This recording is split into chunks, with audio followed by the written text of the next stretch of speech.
Saya melihat video ini menjadi viral beberapa hari yang lalu.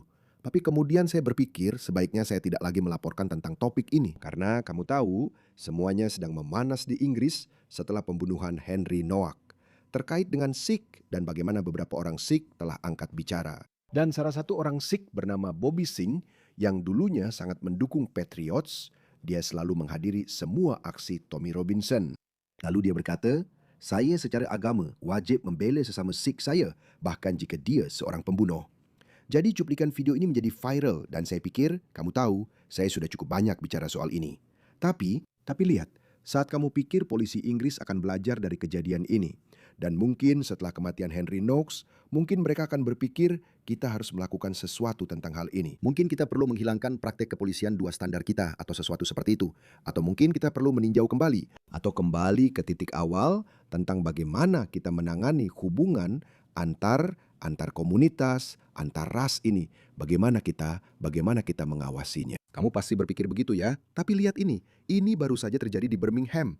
Birmingham itu tempat yang buruk. Jadi orang-orang, tidak, kamu tahu apa? Aku bahkan tidak akan bilang kalau emosi sedang memuncak. Tidak, seharusnya tidak begitu. Tidak seharusnya ada emosi di pihak lain. Jadi pria Punjabi ini bertengkar dengan beberapa pria Inggris, oke? Dan dia menuduh mereka rasis. Jadi kita tidak tahu apa yang terjadi sebelumnya, kata kedua pria Inggris itu. Kami bahkan tidak mengatakan apa-apa, kami hanya bercanda di antara kami sendiri atau apalah. Dan pria ini keluar, pacarnya mencoba menahannya. Dua pria Sikh datang mendekat. Jadi bagaimana seluruh interaksinya?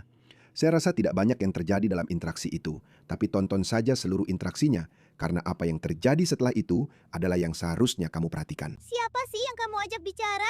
Maksud saya, siapa sih yang kamu ajak bicara? Untuk apa sih kamu memukul orang di dalam mobil? Tiga orang ini sebenarnya bisa saja dengan mudah menjatuhkannya, tapi jelas mereka tidak melakukannya. Siapa sih kamu ini? Maksudku dia itu kecil, dia nggak akan. Siapa sih yang kamu omongin? Maksudku, aku ini smob. Dia punya kompleks inferior.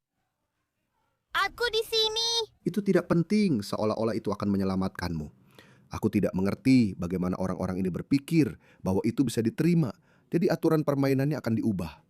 Tidak peduli apakah kamu lahir di sini, imigran generasi pertama, atau sudah di sini selama 4 atau 5 generasi, atau apapun itu. Kita sedang menuju benturan peradaban. Jadi kalau kamu bukan bagian dari peradaban ini, jika kamu memiliki identitas yang bukan asli atau setidaknya tidak sesuai garis nasional, maka kamu adalah bagian dari masalahnya. Jadi inilah alasan saya bahkan memasukkan mu'alaf kulit putih ke dalam kelompok ini. Jadi jika kamu seperti, kamu tahu, orang Amerika kulit putih atau orang Inggris kulit putih, tapi sekarang tiba-tiba kamu telah berpindah pihak dan kamu menjadi seorang Muslim. Lalu ketika waktunya tiba, ketika kita sebagai masyarakat sampai pada kesimpulan bahwa multikulturalisme sudah tidak lagi memungkinkan, multikulturalisme sudah tidak lagi praktis. Oleh karena itu, orang-orang yang berasal dari komunitas lain, budaya lain, yang menempatkan budaya lain di atas identitas nasional mereka harus pergi ke tempat lain. Dan itu juga akan mencakup para mualaf kulit putih. Jadi kita harus mencapai kesepakatan politik dengan negara lain, seperti misalnya Afghanistan. Apakah kalian akan menerima para mualaf kulit putih berambut merah ini yang tidak cocok di barat? Itulah sebabnya saya bilang, argumen etnonasionalis itu sebenarnya sangat bodoh. Kalian bisa saja, para etnonasionalis akan menyingkirkan saya, tapi apa yang akan mereka lakukan dengan para mualaf muslim kulit putih? Jika kalian tidak melakukan sesuatu tentang hal itu, maka kalian membiarkan kemungkinan orang-orang itu bertambah jumlahnya dari dalam masyarakat sendiri dan menyebarkan Islam. Itulah yang persis terjadi pada Kekaisaran Romawi, pada Roma kuno. Itulah yang benar-benar terjadi. Kekristenan memainkan peran besar dalam menghancurkan Kekaisaran Romawi yang kuno itu, karena Roma menjadi adidaya berdasarkan nilai-nilainya sendiri ketika kekristenan masuk. Jelas, Anda tahu, pertarungan gladiator dilarang karena itu bertentangan dengan nilai-nilai Kristen. Dan banyak hal lain juga terus berubah. Dan inilah mengapa Kekaisaran Bizantium berkembang, karena didirikan sebagai Kekaisaran Romawi Kristen yang modern. Itulah sebabnya kekaisaran itu bertahan sedikit lebih lama. Jadi apa yang akan Anda lakukan? Anda tidak akan membiarkan para mu'alaf muslim kulit putih tetap di barat. Jadi mereka bisa berkembang di sana, Mereka bisa menyebarkan ide mereka dan suatu hari nanti Anda tahu mereka akan menjadi 5, 10, 20%. Apa yang akan Anda lakukan saat itu? Jadi, menurut pendapat saya, ini adalah solusi yang paling praktis dan damai. Orang-orang yang tidak bisa berasimilasi, orang-orang yang tetap berpegang pada identitas leluhur mereka, baik itu Sikh, Hindu, Muslim, atau berkulit coklat. Apapun selain identitas nasional negara tempat mereka tinggal, maka mereka harus pergi. Karena multikulturalisme tidak berhasil, terlepas dari apa yang dikatakan badut ini, Konsep imigrasi adalah orang-orang yang datang ke Australia ingin menjadi bagian dari Australia. Itulah yang diinginkan orang. Dan saya tidak pernah menerima kata asimilasi. Saya tidak ingin orang-orang kehilangan jati diri mereka. Kata integrasi telah digunakan sebagai bagian dari dialog multikultural selama waktu yang sangat lama. Dan memang seperti itulah kami ingin menerima orang apa adanya. Saya tidak pernah setuju dengan konsep melting pot seperti itu. Tony Burke. Jadi orang bodoh ini yang merupakan menteri dalam negeri kita, Tony Burke, dia bilang, orang-orang tidak perlu berasimilasi jika kamu punya identitas budaya Muslim, Sikh, Hindu, Pakistan, India, bahkan jika kamu adalah keturunan India generasi ketiga atau keempat. Kamu masih belum melihat dirimu sebagai orang Inggris terlebih dahulu. Muslim sering mengatakan itu. Saya sudah lama membuat video-video ini di mana Muslim mengatakan kami adalah Muslim terlebih dahulu, lalu kami adalah orang Inggris atau apapun. Orang-orang tidak mengerti apa artinya itu. Itu berarti saya harus memprioritaskan komunitas saya sebelum melakukan hal lain.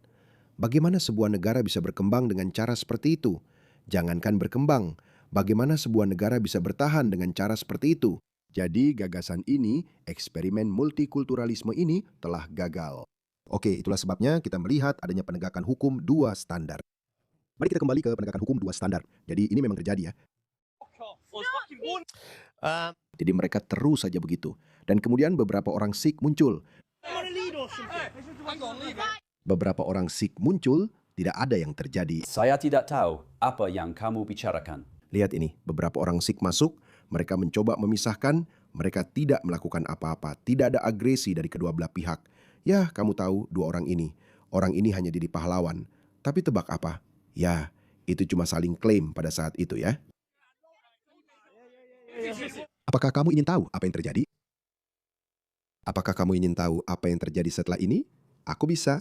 Aku akan sertakan tautannya di deskripsi. Kamu bisa menonton seluruh videonya, tidak ada apa-apa di sana. Hanya keributan, hanya orang-orang saling melempar hinaan dan semacamnya. Kita tidak tahu apa yang terjadi sebelumnya, tapi itu tidak relevan. Aku tidak mendengar ada yang rasis kok. Di seluruh video ini tidak ada yang rasis, tapi banyak kata-kata kasar yang saling dilontarkan. Tebak apa yang terjadi? Tebak apa yang terjadi setelah ini? Orang ini tidak ditangkap, justru orang kulit putih yang ditangkap. Dan lihat berapa banyak orang, lihat berapa banyak polisi yang datang. Berlomba-lomba jadi yang paling buruk. Didorong oleh motif rasial, ingat. Ayo, siaran langsung. Kamu percaya ini? Ingat, aku sedang siaran langsung. Tunggu. Dia sedang siaran langsung. Aku tidak tahu. Ini adalah Natal. Aku tidak tahu apakah itu terlihat seperti itu. Orang ini sebelumnya pernah didakwa dengan rasisme. Sekali lagi, menurutku rasisme bukanlah tuduhan yang terlalu serius. Oke, menurutku itu bukan tuduhan yang terlalu serius. FU. Aku heran kenapa tidak lebih banyak orang yang rasis, karena mereka justru menciptakan orang-orang rasis. Ini membuat orang-orang jadi radikal. Para idiot DEI ini yang tidak punya pengalaman di dunia nyata, merekalah yang membuat kebijakan-kebijakan ini. Maksudku, kalau aku jadi dia, aku juga akan jadi rasis. Apa sih arti rasisme? Ngomong-ngomong, apakah rasisme berarti kamu terlihat berbeda dariku dan kamu jelek? Apakah itu arti rasisme? Bukan, itu bukan arti rasisme. Sebenarnya apa yang terjadi di sini setelah kamu melihat semua ini? Kamu bilang, saya adalah penduduk asli di tanah ini, saya memiliki lebih sedikit hak dibandingkan dengan beberapa orang lain dari latar belakang budaya yang berbeda. Dan sekali lagi, orang itu bisa saja dengan mudah adalah orang Polandia, katakanlah begitu. Tapi kamu tahu, orang-orang dulu juga mengalami insiden antar komunitas seperti ini di Inggris sebelum Brexit, tapi orang Polandia. Tapi orang Polandia itu berkulit putih. Jadi ini sebenarnya bukan masalah rasis, ini masalah budaya. Ini masalah budaya, ini masalah perilaku. Dan ketika kamu melihat itu terjadi berulang kali, izinkan saya mengingatkan bahwa ini terjadi setelah insiden Henry Knox. Mengapa kamu tidak mengatakan bahwa aku tidak bisa menerima ini? Mengapa aku memiliki lebih sedikit hak di negeriku sendiri dibandingkan orang lain yang bahkan bukan asli dari tanah ini?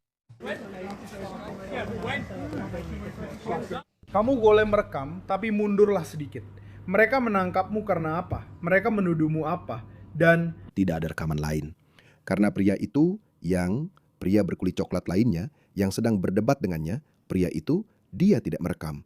Atau pacarnya juga tidak merekam. Jadi rekaman yang kita lihat itu satu-satunya rekaman. Dan saya bisa pastikan memang hanya itu. Tidak ada kata-kata rasis di dalamnya. Seluruh video itu adalah para pria berkulit coklat menyebut orang-orang ini rasis. Dan kita sudah melihat bagaimana tuduhan itu sering disalahgunakan. Kematian Henry Knox adalah contoh utamanya.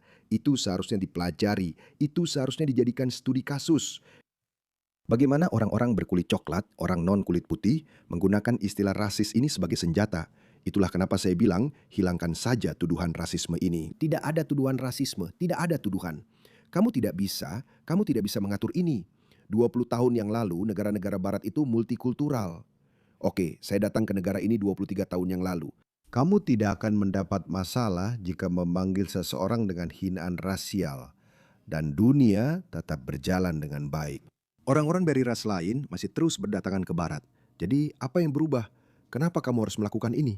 DEI mulai masuk, pola pikir woke. virus masuk. Ya. Apa itu? Tapi kapan?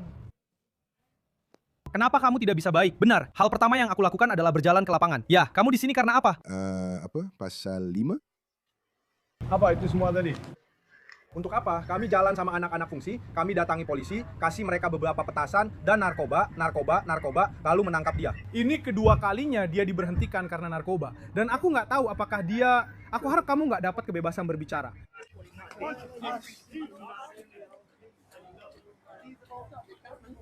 Mereka datang dengan kamera dan segala macamnya. Mereka pasti senang banget sama ini. Mereka bakal bikin video pelatihan baru. Kamu tahu, video modul pelatihan itu. Vilifikasi rasial. Kami tidak menoleransi vilifikasi rasial di negara ini. Lihat nih, si skinhead ini ditangkap. Beginilah cara kami menangani rasisme. Adalah Kamu membuat semua orang jadi rasis. Dulu orang-orang tidak rasis, tapi mereka akan jadi rasis. Ya, tapi itu ya kulturalis atau apalah, aku juga nggak tahu. Rasisme sebenarnya tidak pernah ada.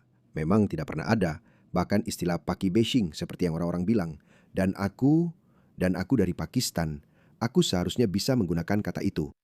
Tapi bagaimanapun juga, menurutku YouTube tidak akan mengerti itu. kasih itu ke Chris. Chris ya? Pasti ya. Kamu lagi apa bro? Jason sekarang sedang ditahan. Dan mereka akan menaruh dia di sel bersama para muslim. Jadi, apa tuduhan yang sudah saya berikan padamu? Saya berhak masuk neraka kan? Buktikan ya, kamu harus. Saya berhak untuk tidak menontonmu. Ini mengerikan. Ini mengerikan.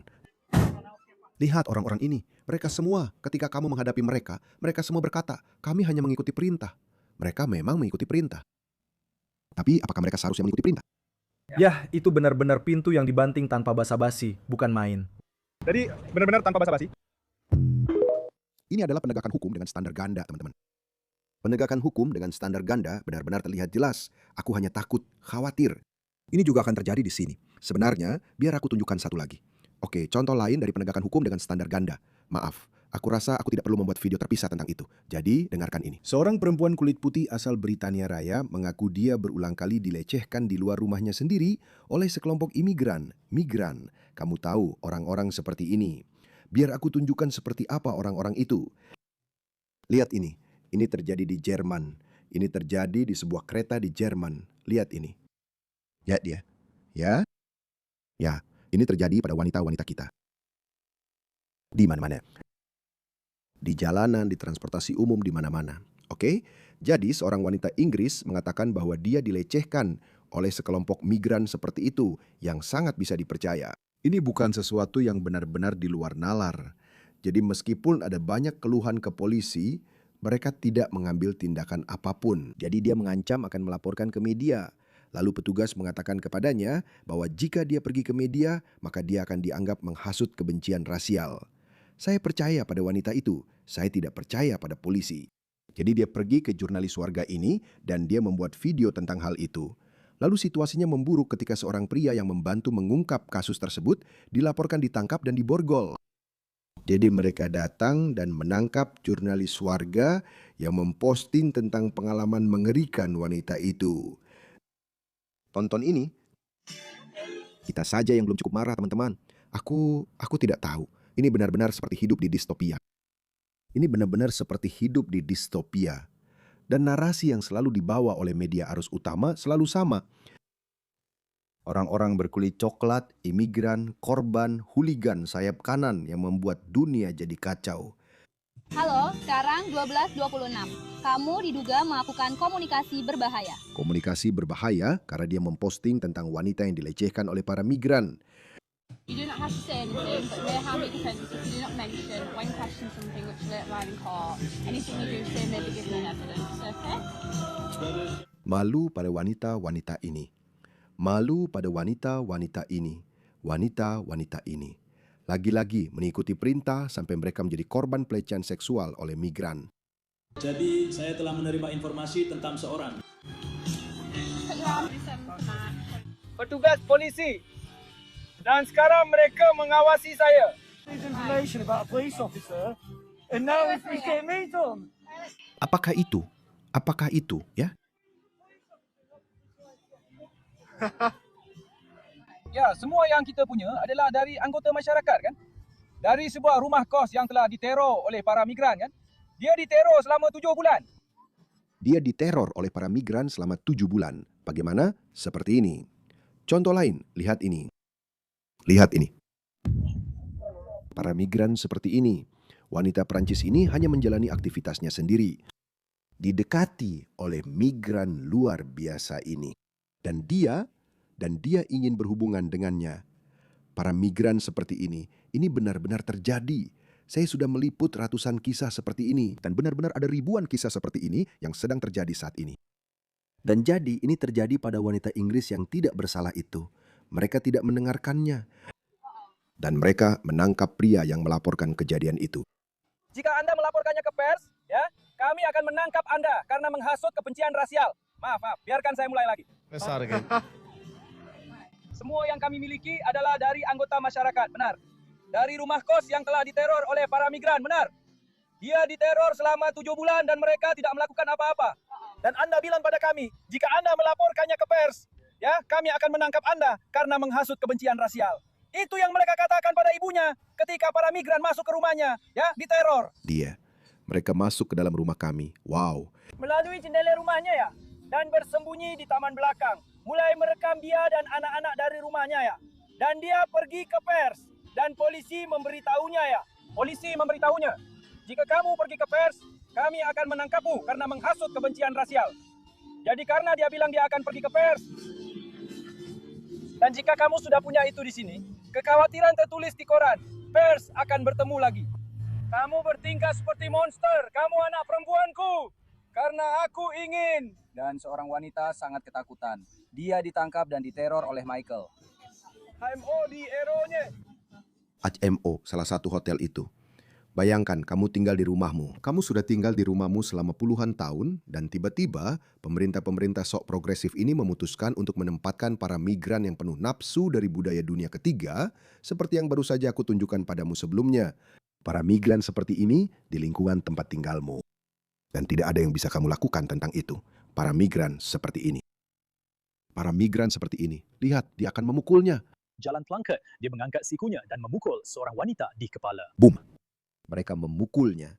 Kalian membebaskan para barbar ini di lingkungan kalian. Mereka mengganggu kalian.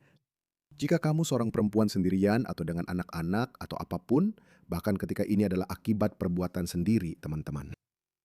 Menurutku, kita belum cukup marah. Menurutku, mereka sedang menguji kesabaran kita. Aku tidak tahu apa yang ingin mereka capai dari itu.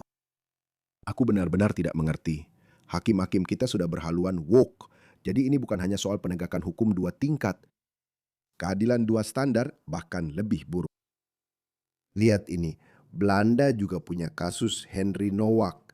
Kasus-kasus. Pada Juli 2020, Tamar yang berusia 14 tahun dari Marken ditabrak mobil di jalan Tanggul yang gelap dan dibiarkan mati.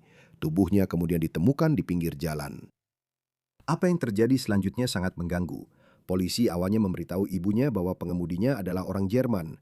Wah, beberapa hari kemudian kebenarannya terungkap. Ada 4 orang Irak di dalam mobil itu. Ibunya diberitahu bahwa mereka menyembunyikan latar belakang sebenarnya karena mereka tidak ingin menciptakan efek Wilders. Geert Wilders. Karena Geert Wilders sudah mengatakan bahwa para barbar ini harus diusir. Mereka tidak ingin memberi Geert Wilders amunisi politik, jadi mereka memilih untuk berbohong. Inilah gadis itu. Seharusnya dia masih hidup. Yang lebih parah, bukti kuat menunjukkan bahwa tubuh Tamar dipindahkan setelah kecelakaan. Pengemudinya tidak hanya melarikan diri. Mereka menyeretnya dari jalan dan meninggalkannya di sana seperti binatang. Pengemudinya, ya ampun, pengemudinya hanya menerima denda 1.500 euro karena melihat ponselnya saat mengemudi. Setelah itu, dia benar-benar menghilang. Dendanya dikembalikan, bahkan dendanya pun tidak dibayar, ya ampun. Selama bertahun-tahun dia tidak bisa dilacak. Baru setelah bertahun-tahun perjuangan dari keluarga, termasuk sampai ke pengadilan untuk memaksa penuntutan. Haruskah Anda harus melalui semua itu jika Anda kehilangan anak Anda seperti itu? Haruskah Anda harus berjuang untuk itu? Itu seharusnya menjadi hal terakhir yang harus Anda lakukan. Seluruh kekuatan negara seharusnya menimpa pelaku, siapapun dia. Tapi sebaliknya, sistem peradilan kita, masyarakat kita, birokrasi kita, polisi kita, semuanya justru berpihak pada pelaku. Dan alih-alih berduka atas orang yang Anda cintai yang telah tiada, Anda justru sibuk memperjuangkan keadilan. Ini benar-benar menyedihkan, teman-teman. Saya bukan orang yang mudah depresi. Saya rasa kita belum cukup marah. Saya akan pakai kata-kata yang lebih keras. Saya tidak peduli. Hadapi saya. Kita belum cukup marah. Kita seharusnya melakukan protes setiap hari, setidaknya setiap akhir pekan. Ini akan terjadi di Australia, teman-teman. Ini akan sampai ke Australia. Ingat kata-kata saya baik-baik.